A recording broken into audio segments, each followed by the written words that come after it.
Kwa majina naitwa Wilson Inkya, ila napenda kutumia Willy Inkya. Mimi ni mzalishaji wa vipindi vya televisheni na filamu, lakini pia natengeneza maudhui ya mtandao, yani digital content creation. So I'm a content creator.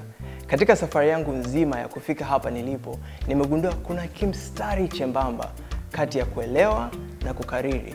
Kwa nini nasema hivi? Ukikariri katika maisha utaona direction moja, kwa sababu utakuwa unalazimisha kufuatia hatua kwa hatua, lakini ukielewa utakuwa na upana mkubwa wa wewe kufahamu kitu unachotaka kufukuzia, labda ni ndoto na kadhalika, na kuelewa jinsi gani ambavyo wewe unaweza kufit katika ulimwengu huo na jinsi gani ambavyo wewe unaweza kufika pale unapotaka kufika.